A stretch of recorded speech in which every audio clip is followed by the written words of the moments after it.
Tragedia en la zona 7, incendio en el condominio Juan Pablo, deja muerte y destrucción. Según información preliminar, son al menos 7 víctimas.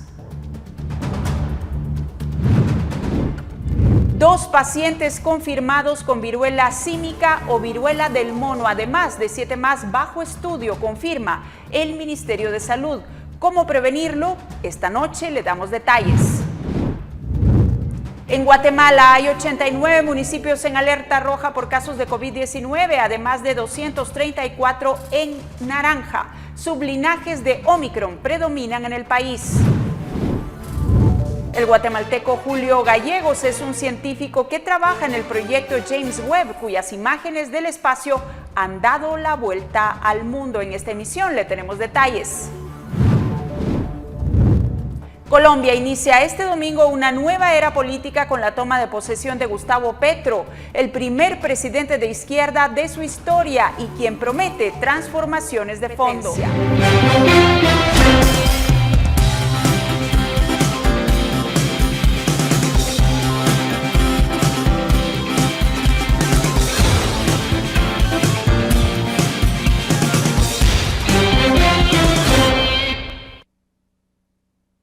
¿Qué tal? ¿Cómo están? Buenas noches. Bienvenidos a la edición dominical de Noticiero Guatevisión. Como siempre es un gusto acompañarle con las noticias más importantes del fin de semana. Doris Parada está a cargo de la interpretación de lengua de señas. Soy Alejandra Álvarez y rápidamente vamos al detalle de las noticias. Les cuento lo siguiente.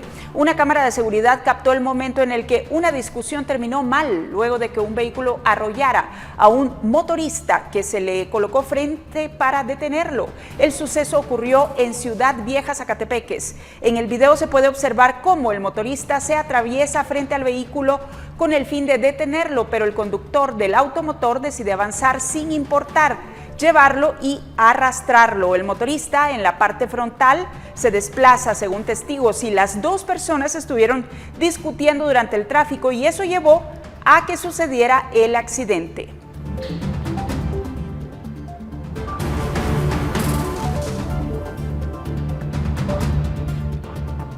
Y siempre en Ciudad Vieja, Zacatepeques, este video captado por una de las cámaras del sector muestra cómo este motorista derrapa tras intentar adelantarse a un vehículo y al caer sobre la cinta asfáltica es arrollado por un vehículo que transita en dirección opuesta. El piloto continuó con su marcha, sin embargo, unas cuadras más adelante fue detenido por las autoridades.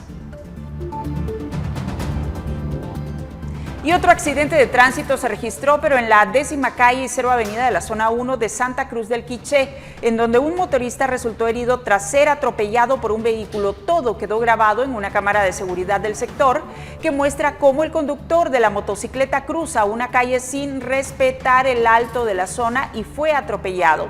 Se desconoce qué ocurrió con el conductor luego del percance. Sin embargo, en redes sociales usuarios cuestionaron la imprudencia de no respetar las señales de tránsito. Y en la zona 6 de Misco fueron detenidas las hermanas Jocelyn Carolina García Cordero, de 24 años, y Ofelia de Jesús Cordero, de 29, quienes, según la Policía Nacional Civil, tenían varias órdenes de captura giradas en su contra por ser presuntas extorsionistas. En el caso de García Cordero, tenía 5 órdenes de aprehensión giradas entre el 2021 y el 2022, ya que presuntamente se dedica al cobro de extorsión, mientras que su hermana tenía 3 órdenes de captura pendientes de ejecutarse y que fueron giradas este año por un juzgado de Zacatepeques. Las hermanas fueron identificadas mediante el dispositivo MI3 en un operativo en la zona 6 de Misco. Y varios guatemaltecos que frecuentan centros nocturnos de la zona 10 y parquean sus motocicletas en las aceras del sector fueron sorprendidos anoche por agentes de tránsito, quienes llevaron a cabo una serie de operativos para multar a quienes estaban estacionados en sitios prohibidos o en la acera que es de uso peatonal. En el operativo participaron personal militar, Policía Nacional Civil y agentes de tránsito. La ley de tránsito regula distintas infracciones por el uso inapropiado de la acera o formas de parquearse en sitios no autorizados. Y una mujer de aproximadamente 27 años se libró de morir en un accidente de tránsito en horas de la noche en la Séptima Avenida y 27 calles sobre un paso a desnivel en la zona 12 de la capital, ya que luego de colisionar quedó atrapada entre los hierros, por lo que debieron llegar al sitio los cuerpos de socorro que emplearon equipo especial para abrir los hierros y extraer a la mujer, quien posteriormente fue trasladada hacia la emergencia del Hospital Roosevelt.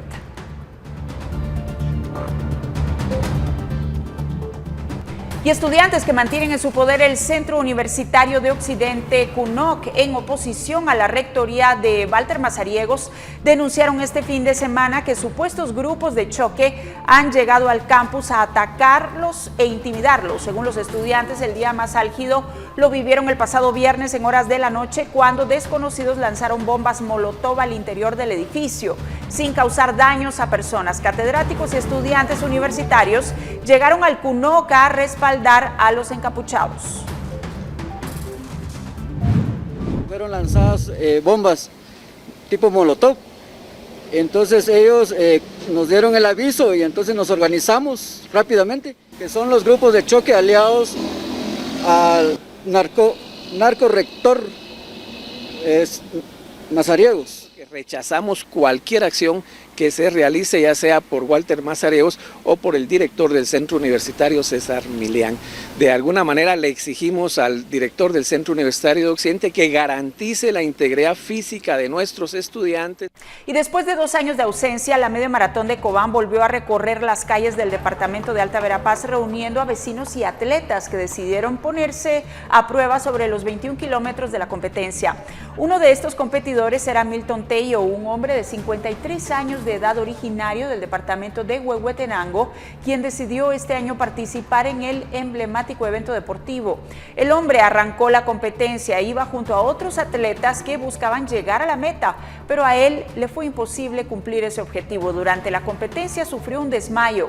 Inmediatamente las personas que se percataron de lo ocurrido alertaron a los paramédicos. Fue el Cuerpo de Bomberos Voluntarios el que lo asistió, pero no reaccionó a los primeros auxilios. En sus redes sociales, los bomberos informaron sobre el hecho y dieron a conocer que el corredor fue trasladado al Hospital Regional de Cobán, en donde falleció.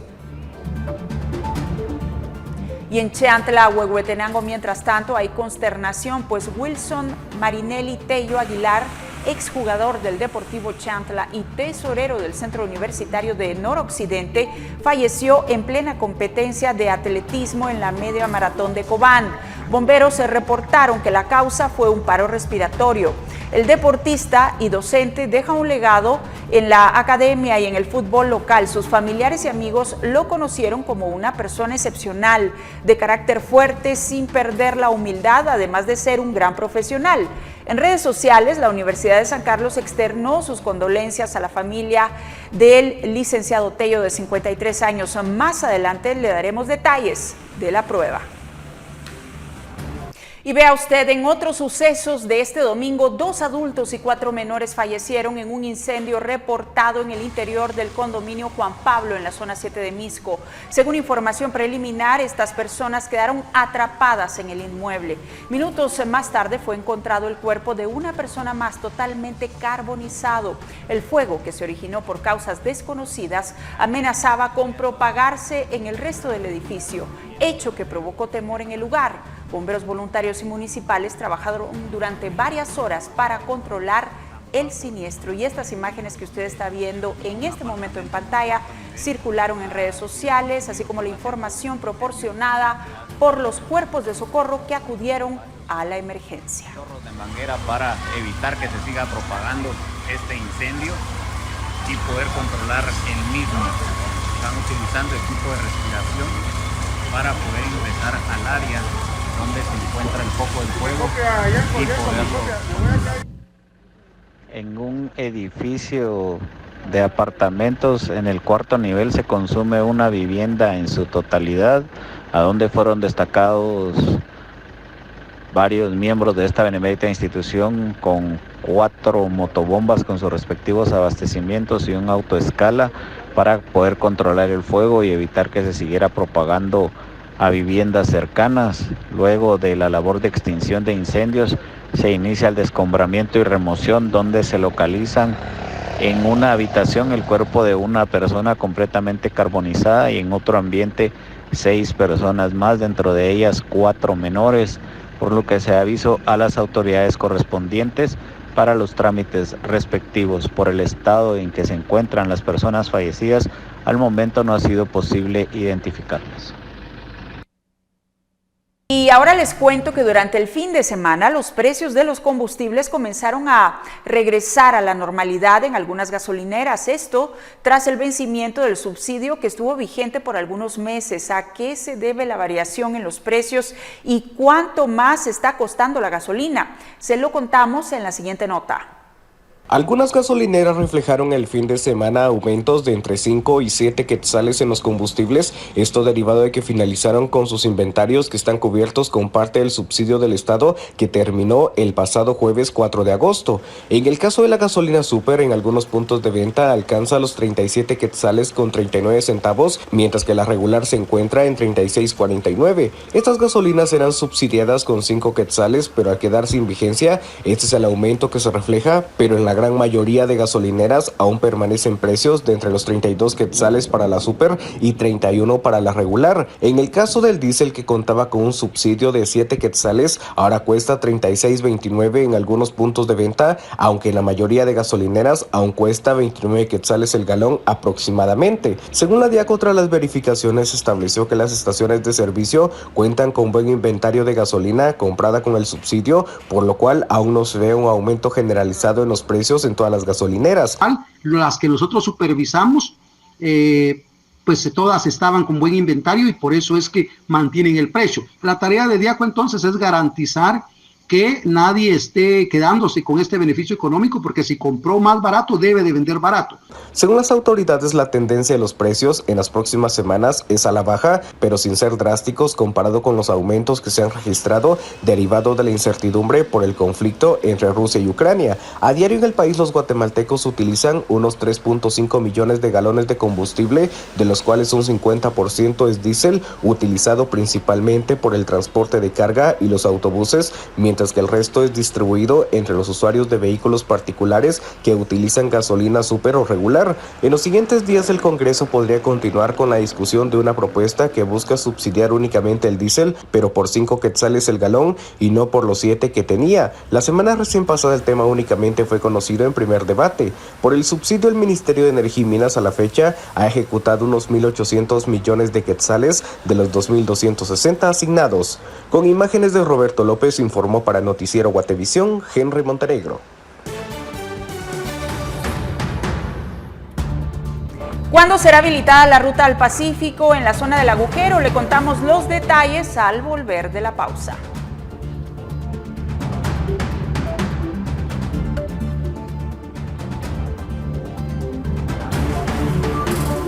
Bien, estamos de regreso con más noticias. En el kilómetro 172, sector La Cantina, en San Andrés Villaseca, Retalhuleu, quedó tendido el cuerpo sin vida de Mauricio Shiloj, de 56 años, quien fue embestido por un camión de encomiendas. Junto al cuerpo de Shiloj quedaron esparcidas las hojas de billau que había cortado desde temprano para vender. Vecinos relataron que el fallecido se dedicaba a la agricultura y a la venta de varios productos, pero esta vez al cruzar la carretera fue atropellado por el transporte pesado que trasladaba paquetería y que era conducido a excesiva velocidad. El piloto fue identificado como Leonardo Maldonado, de 36 años, y fue detenido por agentes de la Policía Nacional Civil. Y siempre en Retalhuleu, un mototaxista murió luego de ser embestido por un tráiler en la madrugada de este domingo en el kilómetro 185 en la calzada Las Palmas, Retalhuleu, cuando se dirigía a su casa después de su jornada laboral. El fallecido fue identificado por familiares como José David Tulj Palaj, de 32 años, originario de San Sebastián. Cuerpos de socorro acudieron al lugar, pero José ya no contaba con signos vitales por los múltiples traumas que sufrió. El mototaxi quedó completamente destruido en la ruta, mientras que el piloto del transporte pesado, tras lo ocurrido, continuó su marcha. Conducir en estado de ebriedad le costó la vida a Nixon Estuardo Ventura, de 35 años, quien murió al descontrolarse y salirse de la ruta en su motocicleta. Esto fue en el kilómetro 211 de la ruta nacional 9, aldea Cajolá, Champerico, Retaluleu. Familiares dijeron que Ventura era comerciante y había salido a vender sus productos, pero al no regresar decidieron buscarlo en lugares cercanos. El cuerpo del fallecido fue localizado después de 8 horas de búsqueda junto a su motocicleta entre la maleza a 1 kilómetro de su vivienda, dejando a 3 niños en la orfandad. Y ahora les cuento lo siguiente. Durante este fin de semana, Covial realizó los últimos trabajos en el agujero del kilómetro 15.5 de Villanueva para dar como concluido los trabajos y las obras y abrir nuevamente el paso este domingo por la noche o mañana lunes. Covial instaló este fin de semana asfalto en el lugar donde hace 2 meses se formó un agujero en el kilómetro 15 de Villanueva. Los trabajos estarían finalizados esta noche o mañana lunes, con el fin de poder agilizar nuevamente el paso a los más de 100.000 vehículos que transitan por la ruta al Pacífico. Las autoridades afirman que ya han dado solución al problema. Un vecino de Bárcenas, Villanueva, espera que la movilidad sea nuevamente fluida, debido a que estos 2 meses sufrió un calvario junto a su familia. A veces voy al Trébol, babos, a hacer mandados también con todo de descanso en el trabajo, o a hacer mandados al Trébol, babos, y me vengo del Transmetro, de Segma, ya empieza la cola desde Segma, vamos. Son como las 2 de la tarde, tipo 5, voy llegando a mi casa, 2 por el gran tráfico, vamos. Fíjate, y sí, es estresante esa onda. ¿Me estás contando que hasta tu familia se lo perjudicaba? Sí, porque tengo mi esposa que trabaja por la zona 9, la verdad tiene que madrugar más, vamos. ¿Y antes cómo le iba? Bien, antes re bien, porque cuando se iba a las 6, llegaba a buena hora, tiene que irse a las 4 de la mañana, vamos, tiene que madrugar. El vecino agregó que está a la expectativa de ver si los trabajos que realizaron funcionaron. Por el poco tiempo que le dieron, no sé cómo irá a quedar, vamos, para mí que no. Que muy poco tiempo, vamos. Porque me queda claro que son 2 meses. Y 2 meses es muy poco tiempo de arreglarlo. En realidad, así lo dejaría. Darío Lucas, jefe del Departamento de Asfalto de la USAC, indicó en una entrevista con Prensa Libre que las autoridades deben de mantener un monitoreo riguroso para evitar que existan nuevas complicaciones. Detalló también que si todos los trabajos se hicieron de la manera correcta, refiriéndose al interior, no tendría por qué haber algún percance en el futuro, media vez se haya solucionado el principal problema del conector. Con imágenes de Roberto López e información de Douglas Cuevas, reportó para Noticiero Guatevisión, Fernando Cabrera. Y vea usted, para el próximo 24 de agosto, el juez de mayor riesgo B, Miguel Ángel Gálvez, fue citado por el magistrado Roaldo Isaías Chávez Pérez, quien es su juez pesquisidor, para que presente sus pruebas de descargo por una denuncia interpuesta por la Fundación contra el Terrorismo en su contra, la cual lo señala de la presunta comisión de 4 delitos. Inicialmente, la jueza pesquisidora de este caso sería Sonia de la Paz, quien se excusó por una supuesta amistad con Gálvez y luego por problemas de salud.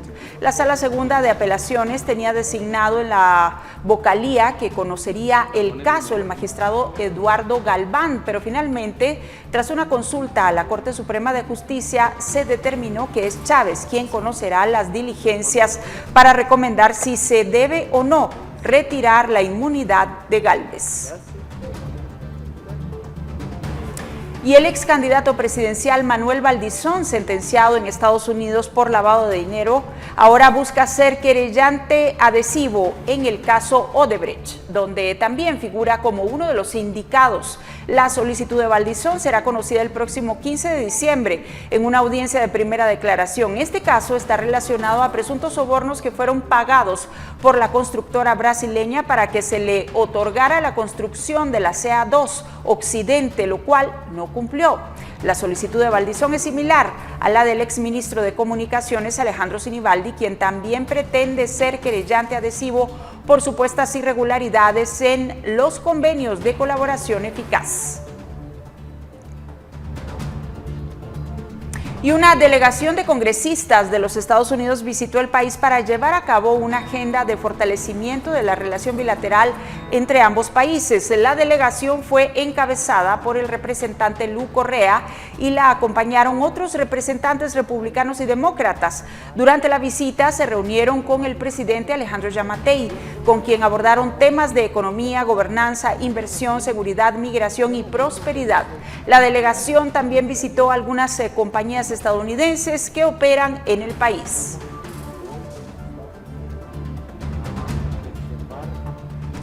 Y el Ministerio de Salud Pública hizo entrega oficial del Centro de Salud Mario Alioto, mejor dicho, ubicado en la zona 4 de Villanueva. Al acto de entrega asistió el alcalde Javier Gramajo, acompañado de la presidenta del Congreso, Shirley Rivera, además Raúl Romero del Ministerio de Desarrollo Social. El edificio era una obra que estuvo inconclusa durante más de 12 años y por esa razón se realizó un convenio entre la Municipalidad de Villanueva, el Ministerio de Desarrollo y el Ministerio de Salud Pública. Los servicios de salud se tienen contemplados para dar inicio en los próximos meses, mediante diferentes fases para dar uso al 100% de las instalaciones. El inmueble contará con un área de emergencias, consultas externas, se habilitará una sala quirúrgica para que funcione como un centro de atención integral.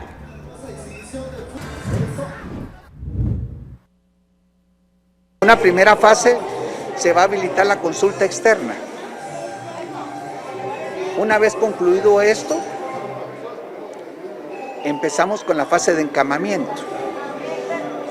Por esa razón es el convenio con el ministerio y por eso en un primer momento se va a llamar centro de salud, porque lo que vamos a habilitar es la consulta externa. Inmediatamente de concluido, empezamos con la parte de hospitalización y encamamiento, para ser luego denominado como un CAP. Y cuando esté la parte quirúrgica, va a ser un centro de atención integral. Vamos por fases, pero era la única forma de poderlo rescatar luego de 2.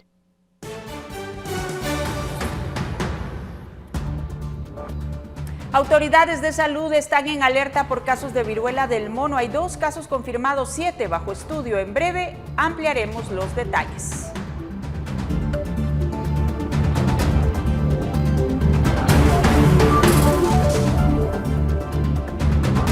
Bien, estamos de regreso. Les cuento que este fin de semana se actualizó el semáforo epidemiológico y aunque hubo una leve disminución de municipios en alerta máxima, son 89 territorios los que están en color rojo y ninguno en verde. Estos son los detalles.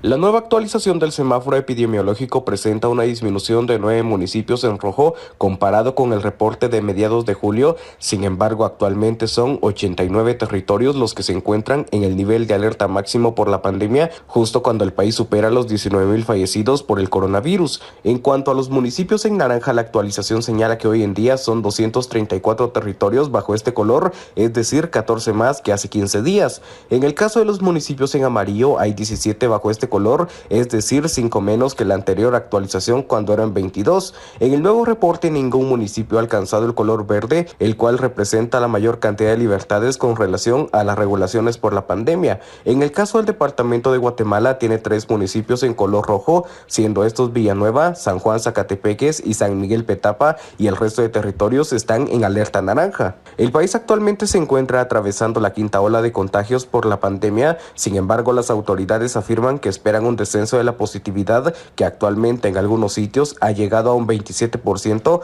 un porcentaje cercano a la mitad de lo que se registró en algunas partes del país semanas atrás en la parte más crítica de esta 5ª ola, ya que incluso se ha llegado a superar hasta el 50% de positividad en algunos departamentos. En los últimos meses se ha determinado que la mayoría de casos de coronavirus en el país son de la cepa Omicron y sus linajes, que aunque son menos letales, son más contagiosos. Informó para Noticiero Guatevisión, Henry Montenegro.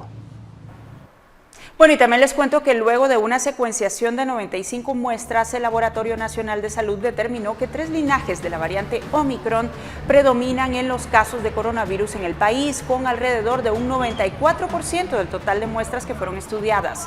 Las muestras fueron tomadas de las áreas de salud de Guatemala, Chiquimula, San Marcos, Zacapa y El Progreso, y en su mayoría son casos de mujeres de entre 18 y 39 años de edad.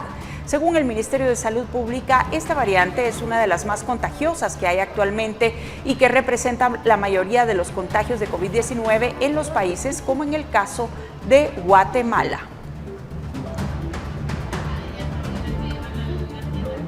Y el viceministro de Salud, Edwin Montúfar, durante la entrega del Centro de Salud Mario Alioto, habló respecto a los 2 casos activos de la viruela del mono y agregó que ya hay en estudio más personas que presentaron síntomas. A la fecha tenemos 2 casos confirmados. Uno adquirió la enfermedad en Guatemala y otro en el extranjero. tenemos 7 casos en estudios y 1 que ya fue descartado. Ese es en Retabuleu. Las personas que, de los casos que tenemos en investigación se nos dificulta porque no todas las personas quieren hacerse las pruebas serológicas, ¿no? Pero estamos a la espera y los tenemos en observación. Y es que es precisamente durante esta semana que se confirmaron los primeros casos de la viruela del mono en el país y hay varias actividades cotidianas para los guatemaltecos que pueden ser de riesgo si no se toman las medidas de higiene correctas. ¿Cuáles son y qué debe hacer la población? En la siguiente nota se lo contamos.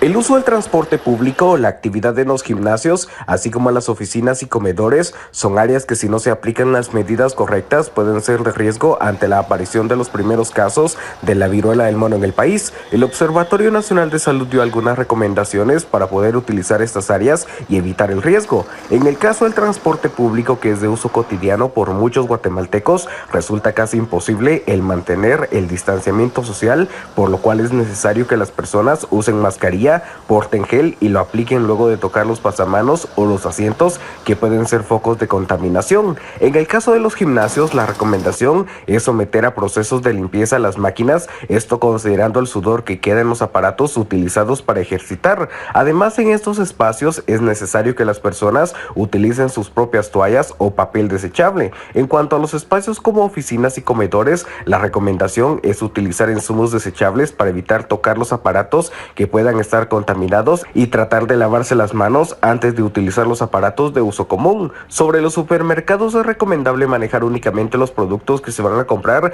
Las autoridades han recomendado mantener las medidas de bioseguridad por la pandemia, que también pueden ser de utilidad para prevenir contagios de la conocida viruela del mono, que se transmite principalmente mediante el contacto corporal con alguien que presente síntomas como erupciones en la piel, sumado a los fluidos o lesiones que presenten. Con información de Douglas Cuevas, informó para Noticiero Guatevisión, Henry Montenegro.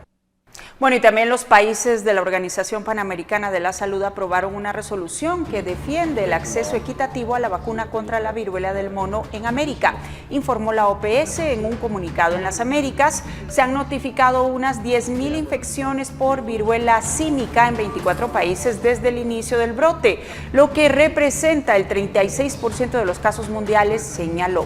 Para hacer frente al brote, el Consejo Directivo de la OPS adoptó durante una sesión especial una resolución que solicita a la directora Carissa Etienne que facilite una respuesta coordinada y tome medidas para apoyar a sus estados miembros a tener acceso a esta vacuna a través del fondo rotatorio de la organización.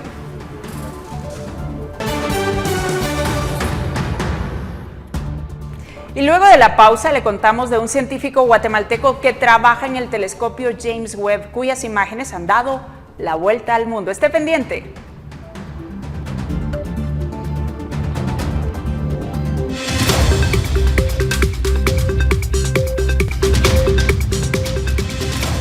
Ya estamos de regreso, iniciamos este bloque con temas internacionales.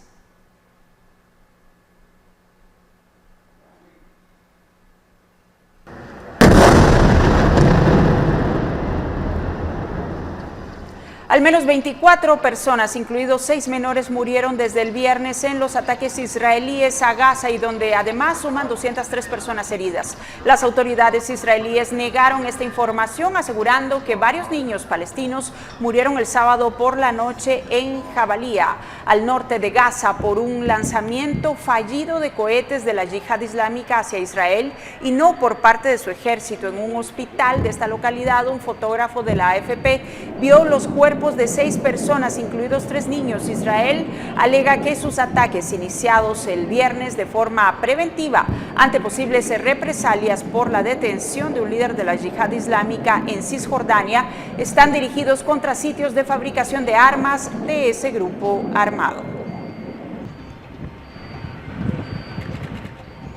Y en otra información, Taiwán acusó al ejército chino de simular un ataque sobre su territorio y criticó el comportamiento irresponsable del régimen autocrático de China, que redobló su represalias por la visita a la isla de la legisladora estadounidense Nancy Pelosi.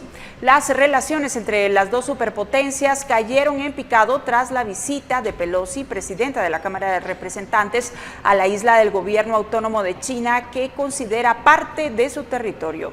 La llegada de Pelosi a Taiwán esta semana fue vista como una provocación por China, que como revancha inició sus mayores ejercicios militares alrededor de Taiwán en décadas. Y en Cuba, un muerto y 121 heridos y 17 desaparecidos es el balance de la explosión de 2 tanques de combustible en la ciudad de Matanzas, donde continúa la zozobra por el fuego que no se extingue. De los 121 heridos, casi todos por quemaduras, 85 fueron dados de alta, 36 se encuentran hospitalizados, de los cuales 5 están en estado crítico. Se reportan 17 desaparecidos. Son bomberos que estaban en la zona más cercana al incendio, dijo la presidencia en su cuenta de Twitter, y añadió que Cuba solicitó ayuda y asesoramiento a países amigos con experiencia en el tema petrolero. De la comercializadora en la zona industrial de la ciudad de Matanzas. Y bien, Gustavo Petro tomó juramento hace unas horas como primer presidente de izquierda de Colombia ante cientos de miles de personas que acompañan la ceremonia de investidura en Bogotá. Enrique Parra, periodista y presentador de NTN 24 Internacional, nos da detalles de la jornada. Adelante. Hola Alejandra, es correcto, juramentó como presidente de Colombia Gustavo Petro en una ceremonia multitudinaria en la Plaza Bolívar, un discurso de 58 minutos donde sí hizo reproches al pasado, pero también hizo llamados a la unidad. La espada de Bolívar fue una cuestión importante en esta juramentación, en esta posesión, porque él la había solicitado. Sin embargo, Iván Duque, el presidente saliente, no había autorizado. Sin embargo, cuando le pusieron su banda presidencial, justo antes de tomarle la protesta a Francia Márquez, su vicepresidenta, él dijo: ordeno que me traigan a la espada de Bolívar porque es del pueblo y se la voy a mostrar. Recordemos, tiene una historia importante, el M-19, esta guerrilla a la que perteneció activamente Gustavo Petro, pues la había robado, permaneció desaparecida, se recuperó, etcétera, y se dijo, se va a mostrar cuando se liberen a los pueblos. Por eso era la controversia de no dejársela mostrar, y fue su primera orden. Este evento contó con 50 delegaciones de distintos países, entre jefes de Estado, algunos otros diplomáticos. En el caso de México, la esposa del presidente Andrés Manuel López Obrador, Beatriz Gutiérrez Müller, y bueno, pues ocurrió alrededor de 100,000 personas, son algunos conteos ya oficiales en la Plaza Bolívar, y pues empieza este mandato hoy, domingo 7, y por 4 años más en este viraje histórico hacia la izquierda de Colombia.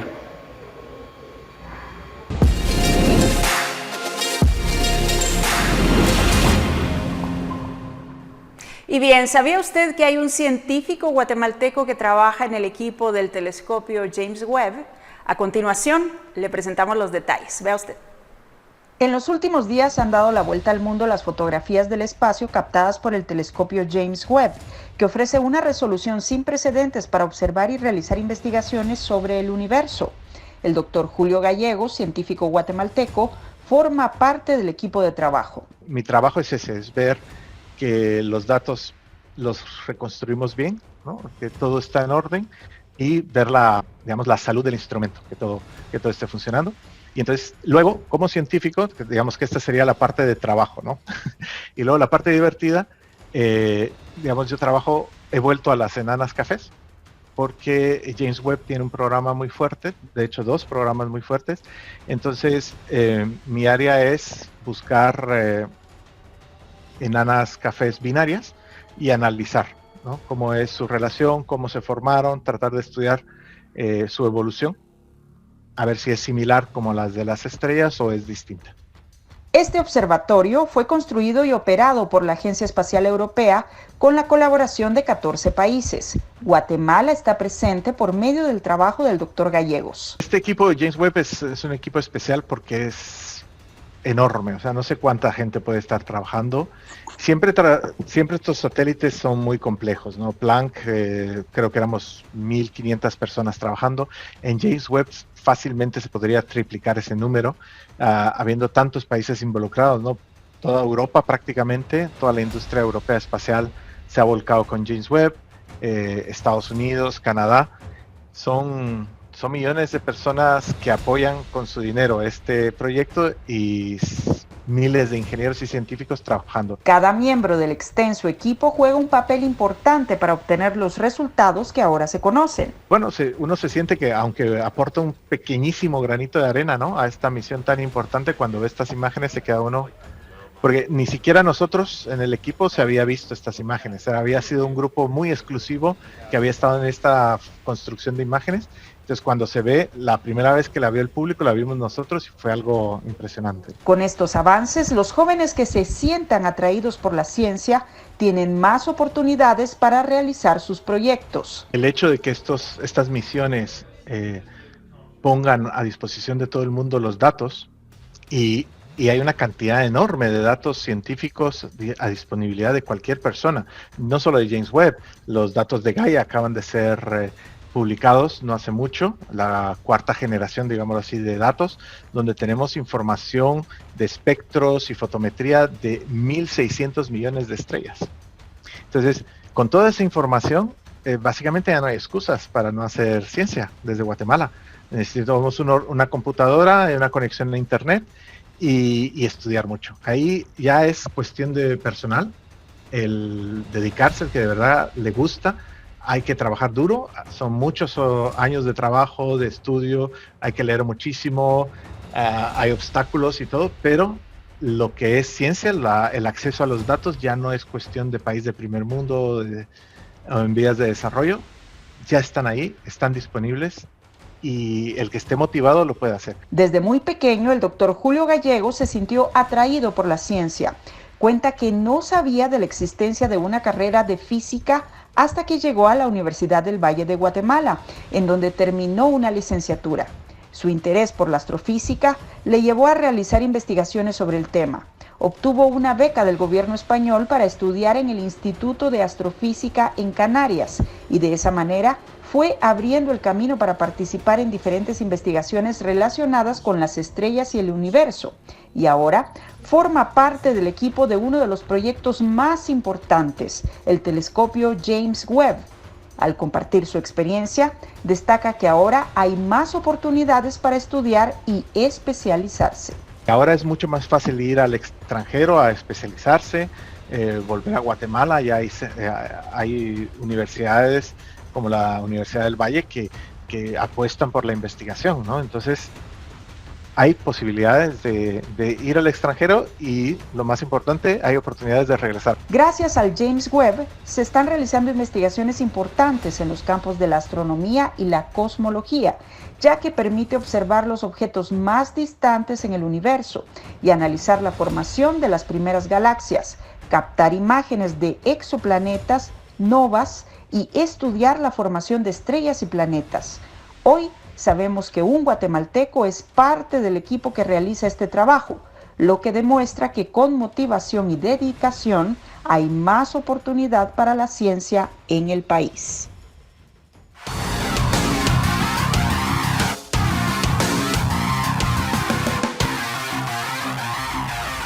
Y como ya le contamos al inicio de este noticiero, este domingo se realizó el medio maratón de Cobán. A continuación, el reporte desde Alta Verapaz. Después de 2 años de ausencia por la pandemia del coronavirus, volvió la fiesta a Cobán con la media maratón. Miles de corredores se dieron cita este domingo para vivir esta fiesta deportiva. En la rama masculina, el primer lugar fue el keniata Roger Kesawa, quien ingresó a la meta después de 1 hora, 5 minutos y 23 segundos. El segundo lugar y mejor guatemalteco fue José Alberto González, quien obtuvo un tiempo de 1 hora, 6 minutos y 6 minutos. El tercer lugar fue para el atleta local Mario Pacay, quien fue recibido con una ovación y quien hizo un tiempo de 1 hora, 6 minutos y 44 segundos. En la rama masculina también ganó una keniata y fue Lea Keegan, quien hizo un tiempo de 1 hora, 19 minutos y 33 segundos. El segundo lugar fue para la guatemalteca Viviana Aroche, quien hizo un tiempo de 1 hora, 20 minutos y 34 segundos. Y el tercer lugar fue para Sandra Rachón, quien hizo un tiempo de 1 hora, 22 minutos y 53 segundos. Tiempo para aquí es bueno, correr 1 hora 5 es bueno, pero que esa subida es muy difícil. Sí, si estaba algún plano puede correr 1 2, fácil, pero aquí necesita correr 1 5 o 1 4, eso es bueno. Bueno, yo creo de que estar bien mentalmente, porque al final de cuentas la mente empezó a trabajar ya en el kilómetro 10, porque ya las piernas a veces ya no responden, entonces hay que estar físicamente y mentalmente bien, y la verdad pues me despegué un poquito en el kilómetro 10, quedaba hasta en la tercera posición, y ahí poco a poco fui recortando, traté de llegar todavía al keniano, ya no se pudo, pero igual yo creo que eso fue la clave de estar siempre, como te dijera yo, no estar ahí siempre como que afligirse ya después de que me haya quedado, sino que tratar de mantener siempre la mente firme y hacia adelante siempre, ¿verdad? No, pues definitivamente después de 2 años de pandemia y todo eso, estuvo bastante difícil, todos necesitábamos regresar en las calles, pues esta vez lo disfrutamos, tanto como nosotros los que corrimos, como también a la gente que salieron a apoyarlo, ¿no? ¿Se logró el objetivo?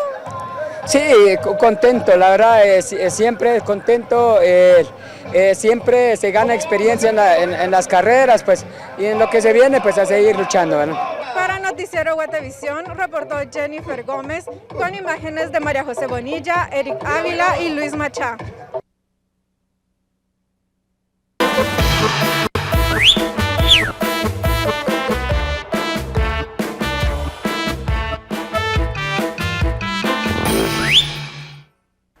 Y el personaje que le presentamos en esta ocasión nació hace más de 10 años en una actividad cristiana que tenía como propósito llevar sana diversión a los niños. Le invitamos a conocer a Vladi el Payaso en el segmento El Alma de la Fiesta, un espacio creado para dar a conocer emprendimientos después del impacto de la pandemia. Hola, mucho gusto, ¿cómo estamos?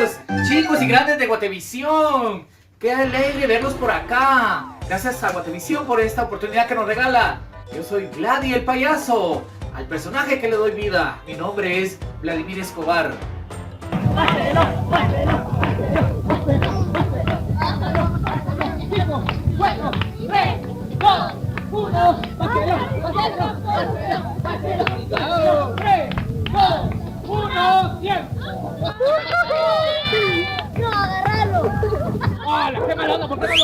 ¿Cómo nace Vladi el Payaso? Nace de una visión, de una misión que tenemos a través de un ministerio cristiano. Podemos llevar risas y sonrisas a los niños desde hace más de 10 años.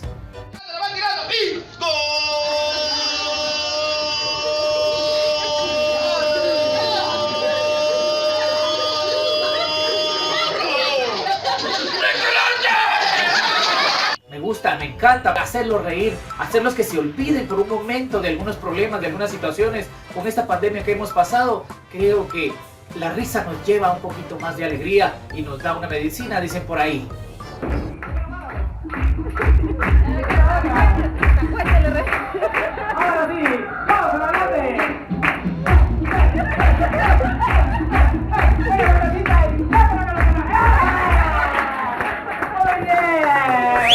Me gustaría terminar mis estudios universitarios y poder ir a Costa Rica a conocer la Universidad de la Risa. Quiero agradecerle a Guatevisión por este espacio que nos regala de poder llevar a todo el espacio de Guatemala, a todo el departamento de Guatemala, a todo rinconcito de Guatemala, llevarle alegría, sonrisas, que conozcan a Vladi el Payaso.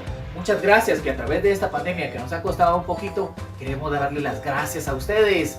Chao, Dios les bendiga.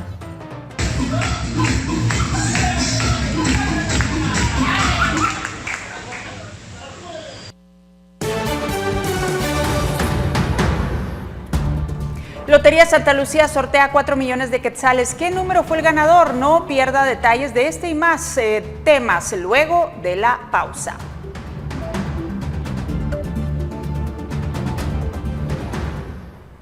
Bien, Lotería Santa Lucía llevó a cabo este día el sorteo número 370 para entregar 12 millones de quetzales en premios. El primer premio es de 4 millones de quetzales.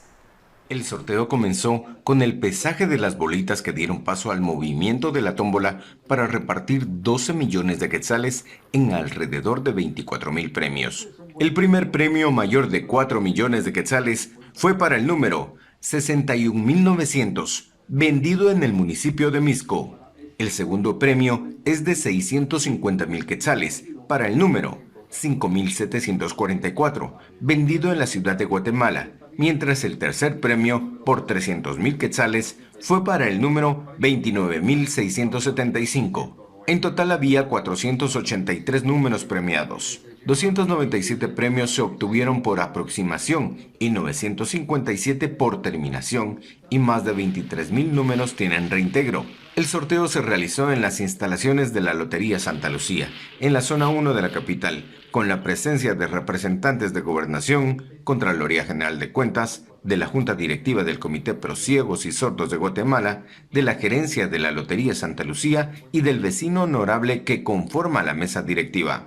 La lotería cumple 66 años y es el brazo financiero para la labor del benemérito Comité Pro Ciegos y Sordos de Guatemala, y los billetes son distribuidos por compradores mayoristas con o sin discapacidad visual como una forma de independizarse económicamente. Con imágenes de Juan Diego González, informó Antonio Ishcot. Bueno, rápidamente les cuento de las previsiones de la semana. El Ministerio de Salud Pública está en alerta ante los primeros casos positivos de viruela del mono en el país. Se han emitido una serie de recomendaciones. El Laboratorio Nacional de Salud analiza nuevos casos sospechosos, por lo que esta semana se espera que se proporcione información de los resultados para confirmar si hay más casos en el país y qué medidas se estarán tomando. Por otro lado, el subsidio a las gasolinas terminó el pasado jueves 4 de agosto. El Ministerio de Energía y Minas envió una nueva propuesta al Congreso de la República, pero esta solo contempla un subsidio menor al diésel. Se espera que los diputados la aprueben durante esta nueva semana. Mientras tanto, hay expectativa por el comportamiento en los precios. Según las previsiones, se registrarán incrementos graduales en los siguientes días.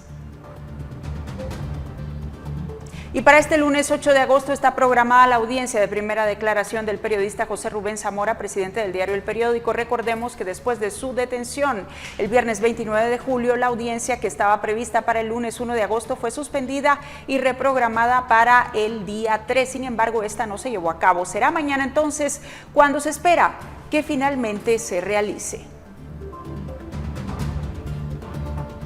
Y tómelo en cuenta, organizaciones sociales anunciaron movilizaciones en todo el país, por lo menos en 14 departamentos para esta semana. Se confirmó de los días martes y jueves en protesta por la corrupción e impunidad que se registra en Guatemala. Así que estén pendientes de todas nuestras plataformas, nosotros les mantendremos informados. Y llegamos al final de la edición dominical de Noticiero Guatevisión. Muchísimas gracias por su sintonía. Les dejamos con una nota en la que Fátima Herrera nos presenta detalles de la exposición Los Huesos del Agua del maestro Luis González Palma. Con esto nos despedimos. Buenas noches, que descansen. Los Huesos del Agua es la exposición del maestro Luis González Palma en la que obras de distintos momentos de su carrera dialogan entre sí. Los Huesos del Agua es el título de mi último libro, editado por Ediciones Anómalas en Barcelona, en España, y tiene que ver con dos series que yo hice el año pasado y este año, en donde trato de mostrar de una forma simbólica que todo está relacionado, desde el pensamiento zen o desde los pensamientos indígenas, no solamente latinoamericanos, sino que de muchas partes del mundo. No existe una diferencia entre el cielo y la tierra, entre la montaña y la nube, por ejemplo, ni entre tú y la naturaleza. Según las palabras de Luis González Palma, la exposición está concebida como una especie de diálogo entre obras del pasado y obras del presente, incluyendo piezas que nunca habían sido exhibidas.